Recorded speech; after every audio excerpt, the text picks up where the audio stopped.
I'm George Paterson of Into Creative, and today, March the 4th, is World Book Day. So in conjunction with East Ayrshire Council, we're joined by an author who, along with genre-bending artists such as Jenny Fagan and David Keenan, is part of a fearless Scottish new wave that seems comfortable adding a dollop of black humour to their social and magical realism.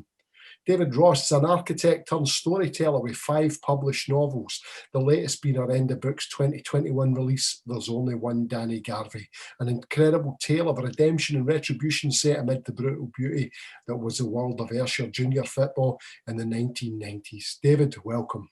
How are you doing, George? Not bad at all, mate, not bad. Listen, lockdown's been a very difficult and challenging time for most days, but you seem to have used the time in a commendably creative way. Yeah, I feel quite guilty now talking about this, but it's not been, I have to admit, it's not been the worst from my point of view. And I don't know whether that's maybe just that, you know, I've sort of found a way to take opportunity where it's come. I actually, at my age as well, starting to think about retirement from the day job. And I found that this year's been kind of really a wee bit enlightening from my point of view as to how to do that. And to be honest, I mean, you know, we made a film with you guys. I don't think that would have happened under normal circumstances, because fundamentally we would probably just have been a group of guys looking to try and get something funded and developed in amongst a whole load of other people looking for a small amount of money from arts organisations. But because we were doing something a wee bit unusual and a wee bit unique, and it was off the back of, again, Into Creative's production of my video book, you know, we managed to get a wee bit of money to do it, and it was great. I mean, it was really interesting, and I do think that maybe people who are, you know, within the creative industries or creative generally, I've probably looked at this kind of circumstance as something of an opportunity, you know. Yeah. That's not in any way to downplay how dreadful the situation's been for a whole lot of people, and you know, the economic circumstances of all that are going to last for a long time. But I think humans are pretty resilient and adaptable to certain circumstances, and it probably it is what you make it, you know. Yeah. Well, you've done remarkably well in the last year creatively with the release of Danny Garvey as well. Yeah. Do you want to give us a wee reading from that to start us off? Yeah, just as a wee bit of an introduction, I mentioned this to a few people now. It's the first book I've written where I didn't really have a clear idea of where it was going, if you know what I mean. Yeah. We maybe talk a wee bit later on about writing styles and writing approach, but this was definitely unique for me. And the bit I was going to read was probably the catalyst for me realising that there was a different story to tell here. You know, it could go in maybe a far more interesting direction, you know. I won't give too much away, but it's, for me, it's the piece of work from you that's affected me most. So when you're ready, take it away. Good of you to say, George. Thank you. Thank you. Okay. A different route for the morning run on the day of the first match. There's no thought process at work. There's no superstitious basis for it. It's just a random decision that draws me down into streets I can barely remember having been down before. Although if we win, I won't alter it until we lose. My breath makes fresh, instant clouds in front of me. It's colder than it's been since I returned to the village. Crows caw from hidden locations. A dog barks in the distance. I put the headphones on and click the Walkman. Bill is dead. It's from the best fall LP in more than 10 years, since the wonderful and frightening world of.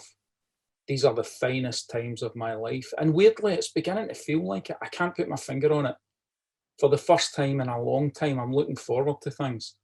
To seeing Damo and Nancy, there's purpose. And with Raymond and Libby both largely absent, there's calm. The old lad from the Standard apart, Being back here feels like finding a favourite pair of jeans, lost for years. They still fit, and there's even a 20 in the pocket. It's a surprising revelation. I start visualising the season ahead as a cartoon strip. I'm Roy Race, star player of the famous Melchester Rovers, until our career ended when we lost a foot in a helicopter crash. But we're back, Roy and me, as player-manager, a new left foot grafted on, thanks to innovative, groundbreaking laser-assisted surgery. Real Roy of the Rovers stuff, writes the Kilmarnock Standard, as we, Roy and me, score a last-minute penalty to win the Ayrshire Cup. And just as the imaginary ball hits the back of the imaginary net, I turn an ankle on a kerb. I limp down an incline, semi-detached houses line either side, like a guard of honour for a retiring player. There's a hammerhead at the bottom, a high fence with several holes in it, some newer houses beyond it, and the woods beyond them. I hurple down the street, knowing that I'll have to turn back and jog up once the pain subsides a bit. A door opens. It's the last house on the left. An old woman walks slowly to the end of a path that's surrounded by wild, overgrown weeds. "Oh, hello there," she says as she peers across the street through milk bottle glasses. "Any post today?" "I'm not the postman, missus," I reply, smiling. I walk over to her. "Up off early then?" "Ach, aye, I'm just..." And then it dawns on me like a dense fog lifting. I'm back there. It's like the sudden stinging sharpness of a leather belt coming down on tiny, outstretched hands. "Oh, Jock Reid, he's not right in the head. His wife's a whore and his daughter's dead."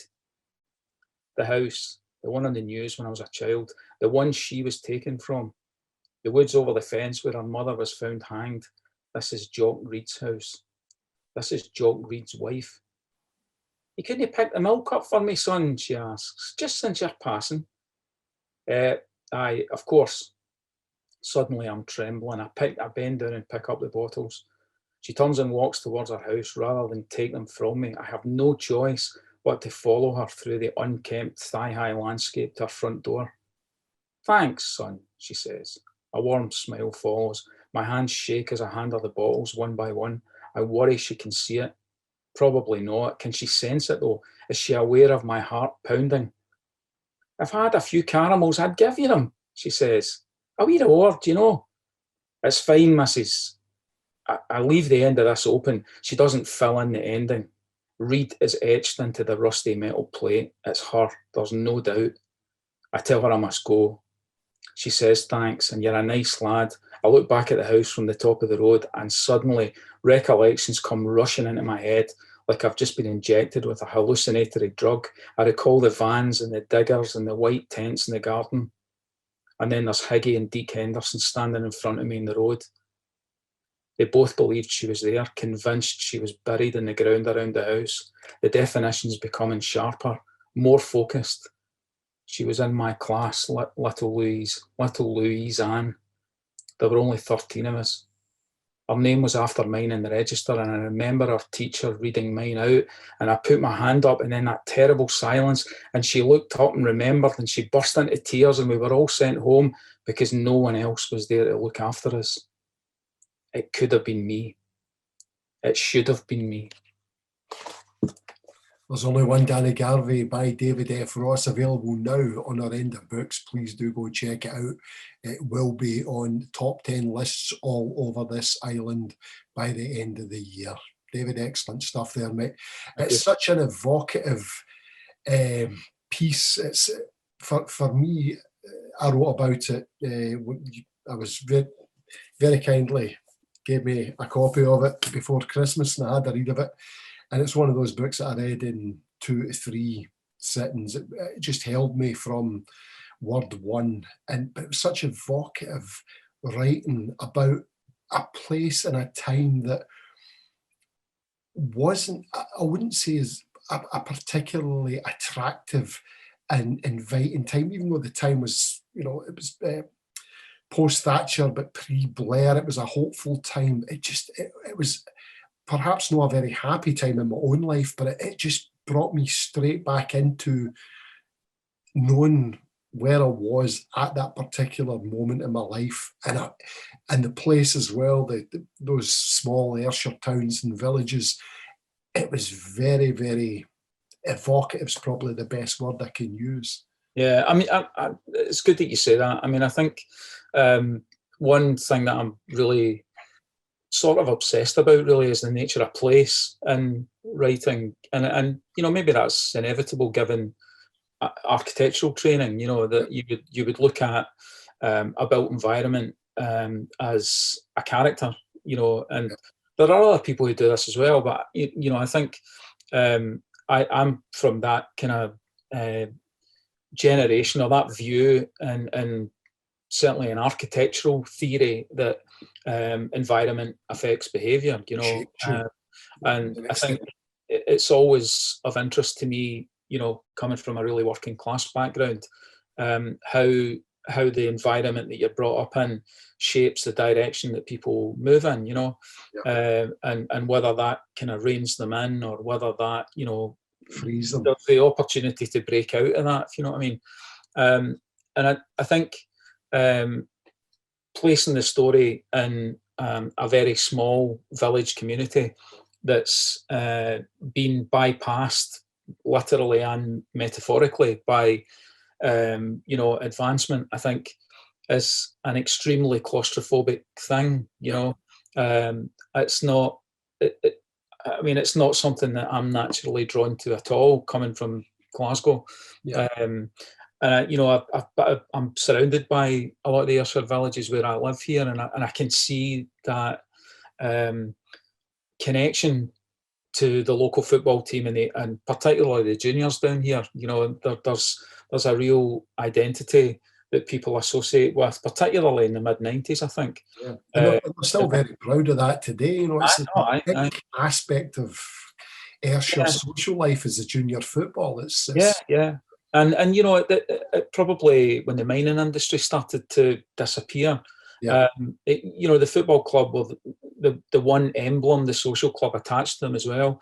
It's the one emblem that people have got left, particularly men, with which to identify and to have a bit of pride in.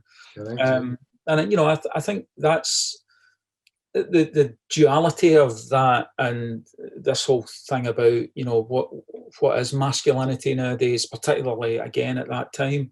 And you're putting people into, in some cases broken people, and in some cases people with a lot of difficult issues, into an extremely masculine environment. And I found that really interesting, the kind of contradiction between that environment and how they would survive or suffer in that context, but also, as you mentioned earlier on, the kind of hopelessness of a lot of that environment set against the start of the Blair government, and what people perhaps wrongly believed was going to be a change for the better. I think initially it definitely was, but as you look back in that in time, maybe that hopefulness didn't really materialise in the way that it should have. Certainly for Scotland, I think. Yeah, I think you're totally right there. When you were researching the book, did you spend much time going round the villages and going to Kilbirnie and Not really. Places like that, and just to see what it was like? Not really. I remember playing in those kind of environments, and I did speak to quite a lot of people. Alan Roth was great. Spent a bit of time with Alan Roth, who was manager of the Glens just before the time when the book's set in 1996. I've got a close friend who I worked with, who's still was a Grade 1 referee, and is still, although he probably wouldn't want me disclosing this, is still on the compliance panel now at the SFA. Okay. So he'd refereed quite a lot of junior games, and you start to get a wee bit of a flavour of the background. But I think the reason that I wanted to pick up on that wee passage earlier on there, I was acutely aware, and as was my publisher from the beginning, that you don't necessarily want it to become a football book, if you know what I mean. Oh, I didn't. Football was the framing of the story. It was the part of the story, but it wasn't the story. And I think it's quite important to make that clear for anyone wanting to read it who hasn't still read it. it's not a football book. Football is part of Yeah. the journey that Danny Garvey's on, and it is an incredible journey, but it's only part of it.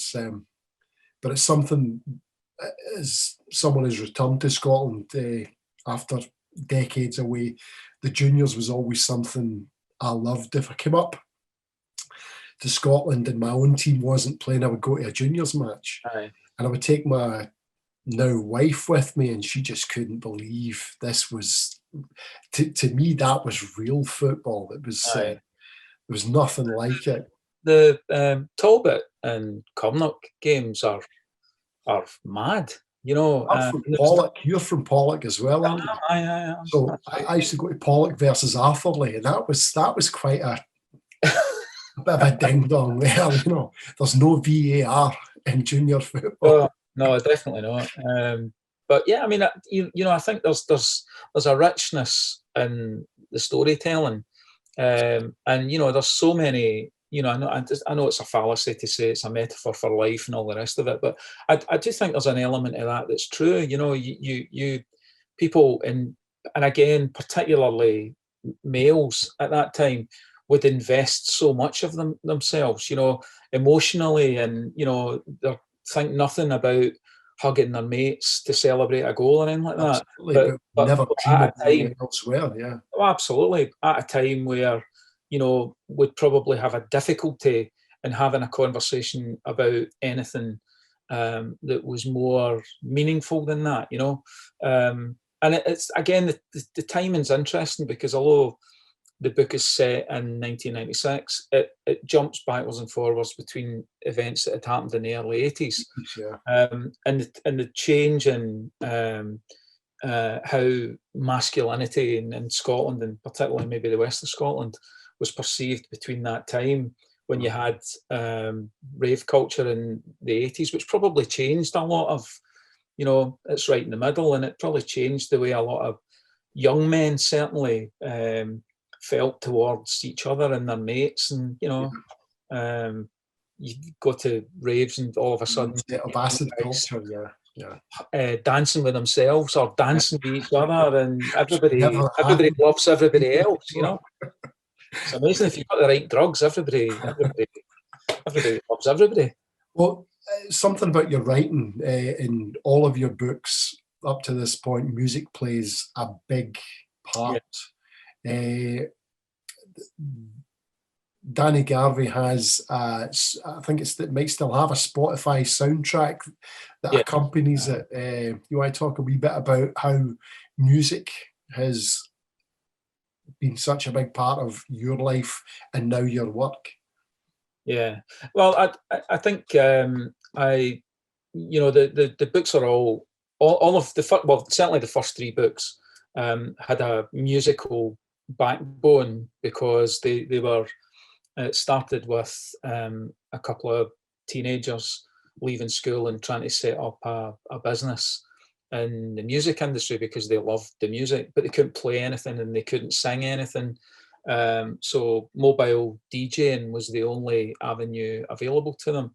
And then, you know, the second book takes a bunch of guys who are a parallel part to that story and talks about their opportunity as a young band from Ayrshire, beginning in the tail end of the postcard era, when there was a musical spotlight was being shone on Scotland and the west of Scotland to a certain extent, and seeing the unreality, I'd say the unreality, the slightly surreal reality of them getting a number one single, you know. And then the final book brings them all together and they reform and everything. So there was kind of, the music was the thread that ran through all of that, you know. And then Heady Heights came out in 2019, 2018, 19. And that had a very different musical DNA through it. That was more 70s game show, talent show. That was my introduction to your work, was the Heady Heights, and I thoroughly enjoyed it. Well, it was a wee bit of a, I mean, it was a wee bit of a thing for my dad, to be honest. I mean, my dad died before any of these books were even in existence, you know, and some of the the principal characters in that book were all drawn from my dad and his pals working in the parcel office. They were very familiar characters. When I was reading it, I could picture every single one of them, how they looked, how they smelled, well, they smoked, how they drank. They always used to tell me that Jimmy Roundtree, who was I'd stolen, appropriated the names of my dad's real friends, Yeah. Felt it was a wee bit of a tribute to them. But Jimmy Roundtree was a guy who was really lauded by all my dad's pals in the parcel office, and I always remember my mum died when I was really young, so they would have parties in the house, like in the East End of Glasgow, and top floor flat, and I remember because it was just me and my dad. I used to get dragged along to these things, and they're all getting drunk, and and inevitably somebody would say, Roundtree, or they used to call him the Tree. Tree, go and get your guitar, and Jimmy Roundtree, and they would sit there and go, he's honestly, Jimmy Roundtree, fucking brilliant. He should be on the stage at Vegas, And then Jimmy Roundtree would come out and he'd have 4 teeth missing, brill creamed hair over like this. Still this, yeah. But fair play to him. The guy could sing, and that always stayed with me, actually.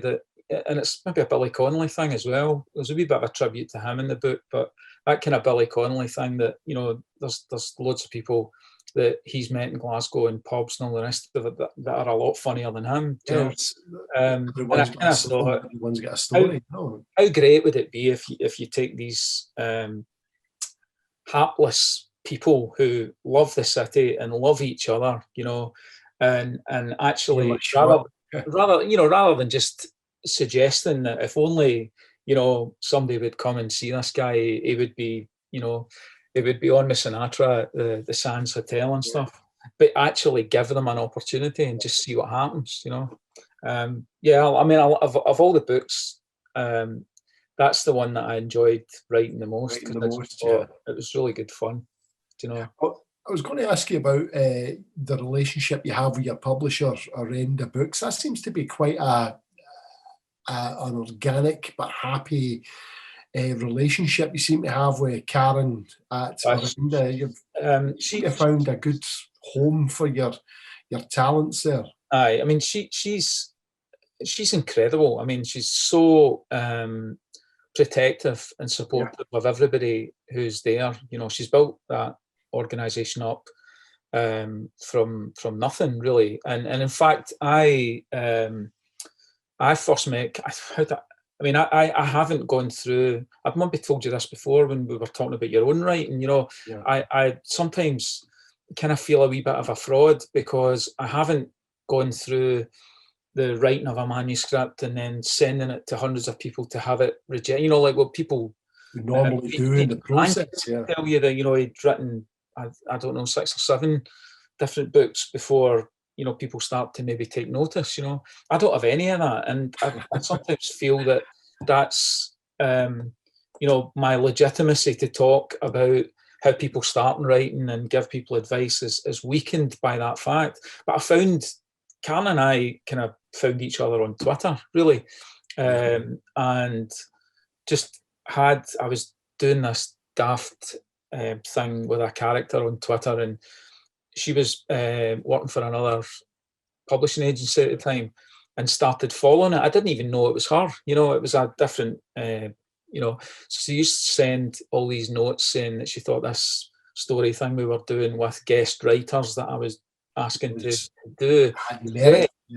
So eventually she wrote to me and said, would I review a book that she wanted to purchase? It was by a young guy, Danny Rhodes, called Fan. And I wrote back and said, that's not really what I do. I wouldn't want to be disrespectful to somebody who's put such a lot of effort into a book if I don't, couldn't give it, do it justice. Yeah. She asked me again, and eventually I said, right, we were working overseas at the time. So I said, I'm going to Malaysia. I'll give me the book and I'll read it. And if it makes an impression, I'll write something for it. And it did, it was a book written about survivors, Nottingham Forest fans, survival of the Hillsborough, and the guilt that followed that. It's a fictional book, but it basically followed this individual's guilt at surviving this circumstance. And it did make me connect a bit with my dad. My dad had been to the with his own father to the Ibrox disaster. My dad was there too. And he never. His brother, who I think was there as well, John, my Uncle John, played football for Sunrar. And after that, my dad never went back to another game ever.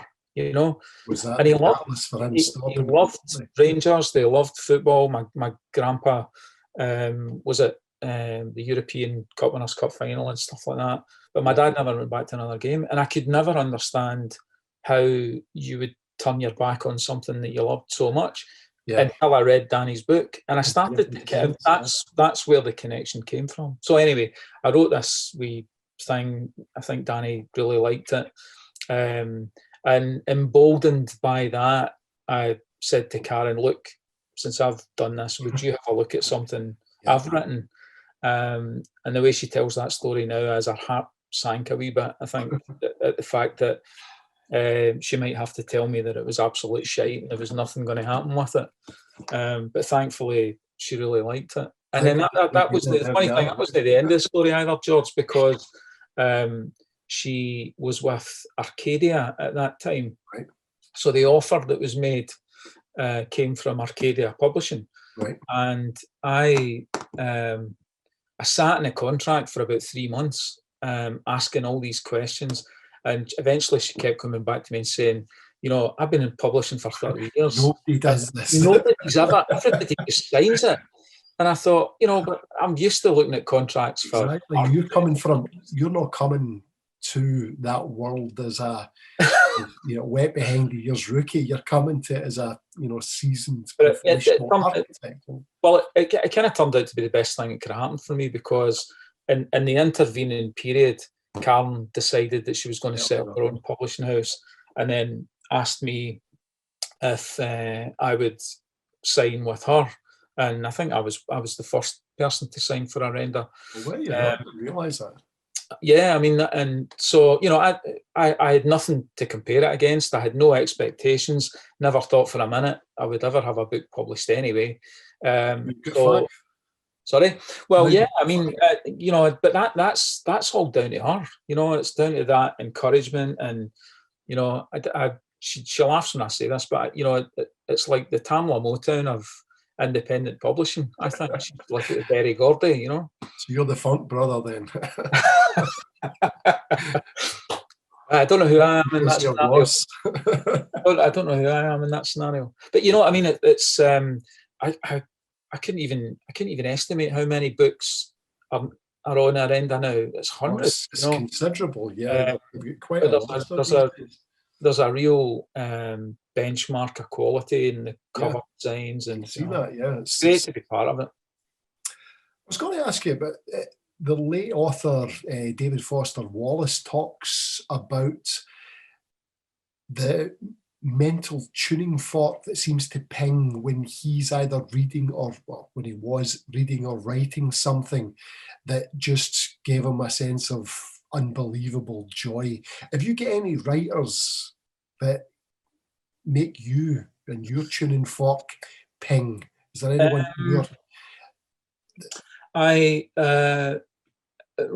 right at this moment in time, Kevin Barry, probably. I've only read. There's 3 books. I don't even know whether he's got other books beyond that. But the first one was Beetlebone, and then Night. Oh God, I've got Night Boat to Cairo running through my head, which I think's a Madness song. It is a Madness song. Yeah. But there's a terrible. I've got a terrible memory. But yeah, his second book was phenomenal. It's that's terrible. I've forgotten. I'll have to look him out.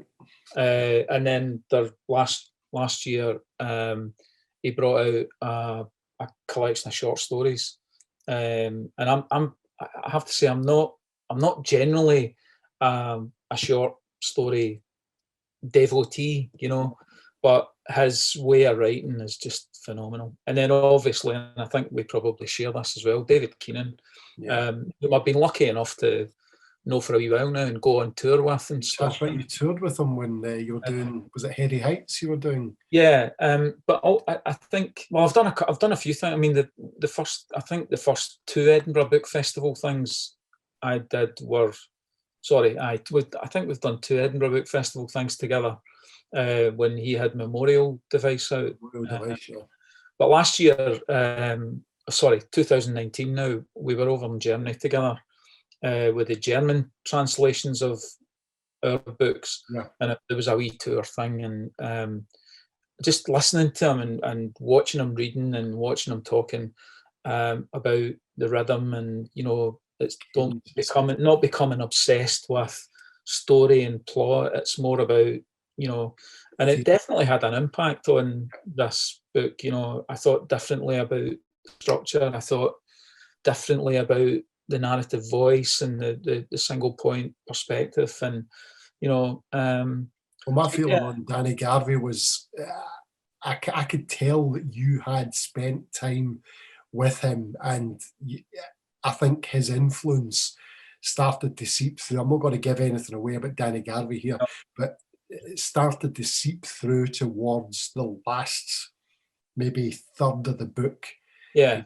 It started heading in directions that I wasn't expecting, and I was urging, I was like, please take this where I think it's going to go. And then you did. And I was like, oh man, you've got me. I remember there's very few books that have made me feel that way. David's books tend to do that, but it was when I was reading Danny Garvey, when I got to the last 30 pages or so, the sense of anticipation had started to build, and it just pulled me in and pulled me in. And again, one of those moments I was like, please go where I hope it's going to go.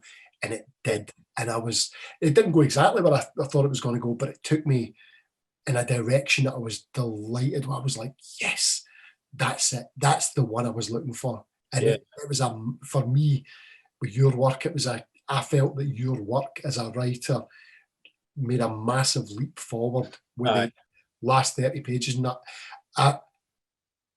there was a bravery in the writing towards the end of that I was so happy about, really happy about. And I could see now parallels between your work and David Keenan's work.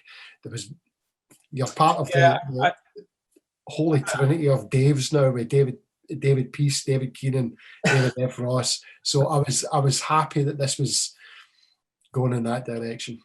Thanks, George. I mean, I think I do owe David quite a lot for that short bit of time. And I think the other four books, and don't get me wrong, I mean, I love all of them in different ways, because they mean a lot personally for the time that you were at.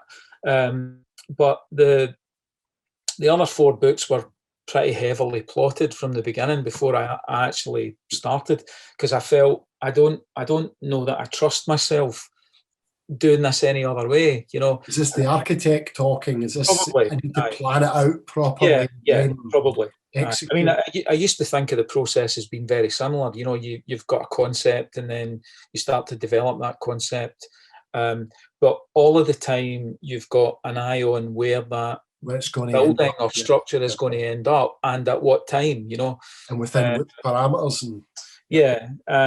And that it was only like that because that was familiar to me, whereas this, as I mentioned earlier on, this was the first time starting to write something without having a clear idea of where it was going, how many characters there would be in it, just the single voice, and then who comes in, who reinforces the story, who challenges his story, and the only thing I probably had to start with, because it had a football timeline, is that it must work over a season, any more than that, and I think you run the risk of losing what the audience is and losing the dramatic arc of a season.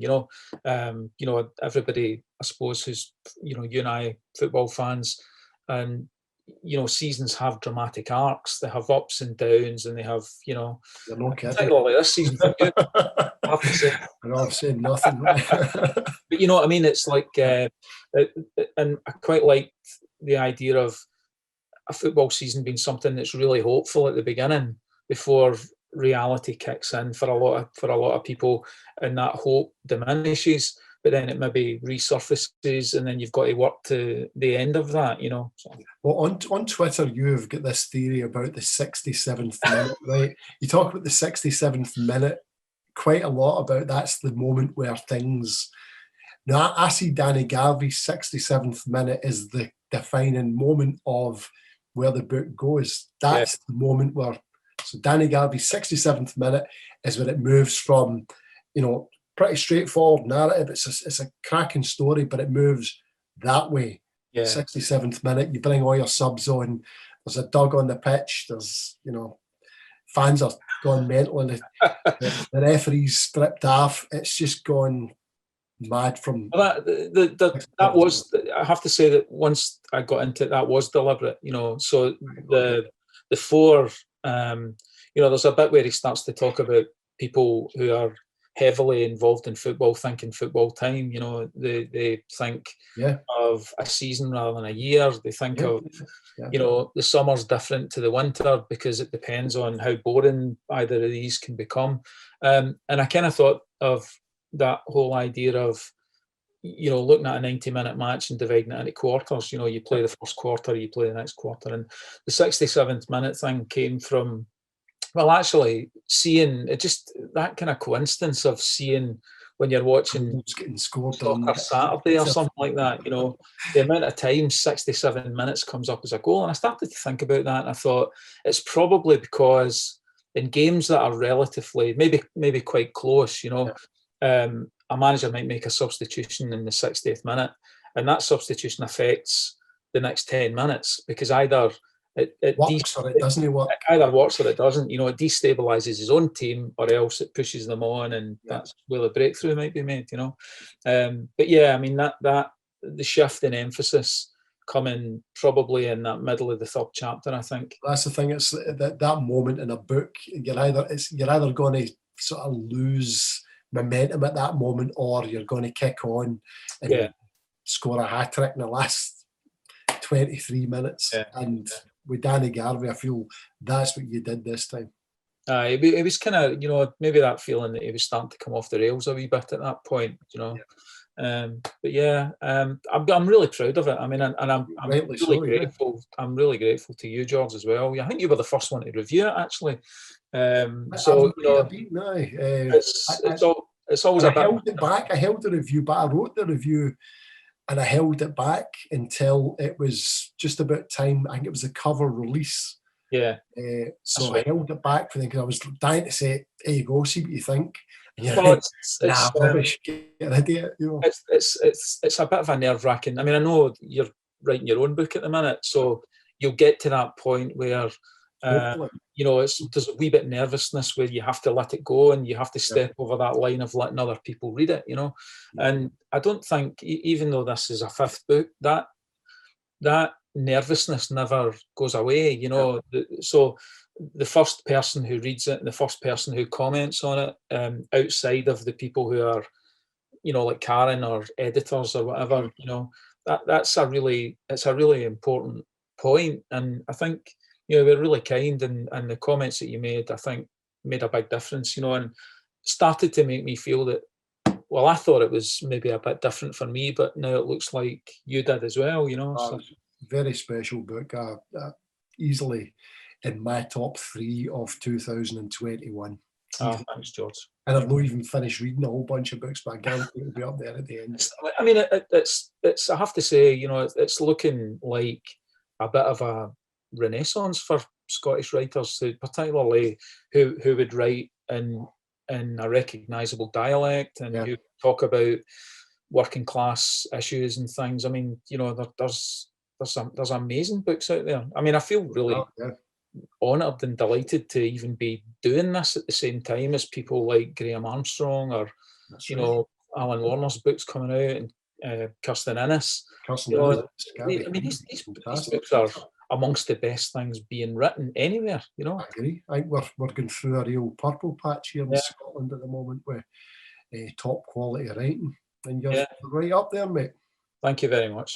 Thank you, Joe. I just want to ask you one more thing about where you're off to next. What's happening next in the world of David F. Ross? I had a couple of ideas, and one of which I think is probably better suited maybe to a play or a single, a short narrative. It was really about 4 women who were all around the 40 years old mark, 3 of whom had known each other from school. And it was, I had a notion, a working title called Weekenders. And it was basically because they met up every weekend over in Arran, where one of them stayed. And through conversation and discussion and letting a bit too much of themselves slip at times, the secrets and a few things that perhaps they wouldn't want to come out start to emerge. And the story's kind of is told by a young girl who they each know separately, but who works at the hotel that they're at, and she starts to, you know, become part of their group to the point where it looks like 3 of them are trying to bring her in and shoehorn the other one out. So it's a wee bit about like jealousy and, you know, how people react to each other and how much they've changed from when they were really young and they had probably very similar dreams, and what has happened to them to make that change. The other thing, I can't believe I'm saying this today, you know, but the other thing I was interested in was a story about independence, but not necessarily political independence, albeit set against that. That becomes the catalyst for it. But more about personal independence, you know. And that I think that will be a book. I'm kind of reasonably well into that. It's called Low Expectations, and it's got a musical thread as well. It's the basic story is told over maybe 30 odd years or so, but involves a band from Scotland being in America in the early part of their career and coming into contact with a young girl who's run away from home with some other people. She's from Texas. And they come together on this one night, and there's an event that happens, and then they never see each other again. But she never quite forgets it. And then later in life gets the opportunity to come over to Glasgow to cover the independence referendum, having, you know, surreptitiously influenced this band's one hit single that they had, you know. You're big on these one-hit wonder bands, aren't you? I know. Well, it's just, you know, there's the ultimate in giving away my ambitions and dreams and regrets that I never learned to play that guitar that's sitting over there. Listen, even though Stephen Cameron tells me he's going to help me. You know? Well, you get into writing, and you know, I wouldn't say deep into the second half, but you got, you know, just the start of the second half, you get into serious writing. So there's plenty of time left for you to got that track list and get into it. Definitely, the Rolling Stones, they're still going. You know, I've got they're much older than we are. So what about you? What about you anyway? What's next for you? Writing, playing. You know, try to keep alive. And bringing my Slade haircut into the 21st century. Good stuff. So manuscript going well. Great talking to you, mate. Just want to say thank you very much on behalf of Into Creative and East Ayrshire Council for joining us on World Book Day. Danny Garvey, there's only one Danny Garvey, available now in our end of books, all good digital retailers, plus all your independent booksellers. Please go buy this book tomorrow. David, thank you very much for joining us. Thanks, George. My pleasure. Thank you. Bye-bye. Bye.